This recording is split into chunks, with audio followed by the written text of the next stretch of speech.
Sumber daya alam adalah segala sesuatu yang muncul secara alami yang dapat dimanfaatkan oleh manusia untuk mencukupi segala kebutuhan hidupnya. Tuhan menciptakan sumber daya alam untuk kelangsungan hidup dan kesejahteraan umat manusia. Manusia dibekali akal dan pikiran untuk mengelola sumber daya alam sehingga bisa dimanfaatkan dengan bijak. Berdasarkan ketersediaannya, sumber daya alam terbagi dalam sumber daya alam kekal, sumber daya alam yang dapat diperbarui, dan sumber daya alam yang tidak dapat diperbarui.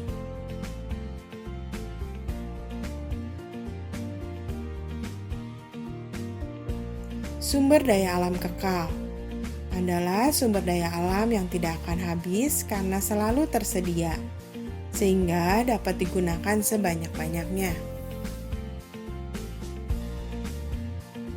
Contohnya adalah air, cahaya matahari, dan angin. Sumber daya alam yang dapat diperbarui, yaitu sumber daya alam yang dapat diusahakan kembali keberadaannya jika habis, sehingga dapat terus-menerus dimanfaatkan. Contohnya adalah tumbuhan dan hewan. Tumbuhan termasuk sumber daya alam yang dapat diperbarui.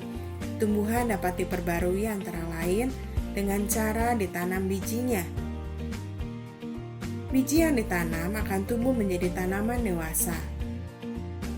Hewan seperti sapi, kerbau, atau kambing biasa dimanfaatkan untuk diambil susu atau dagingnya. Setelah dimanfaatkan, jumlah hewan tersebut akan berkurang.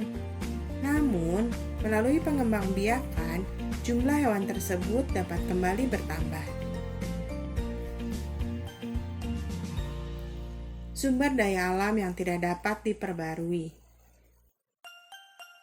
Sumber daya alam ini dapat habis jika digunakan terus-menerus.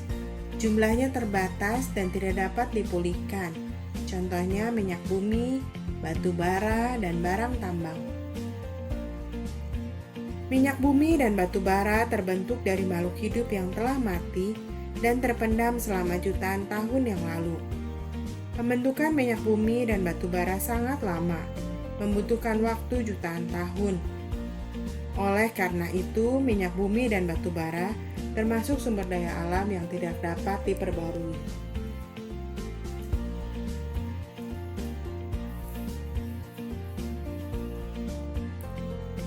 Sumber daya alam dimanfaatkan untuk memenuhi kebutuhan hidup manusia melalui kegiatan ekonomi.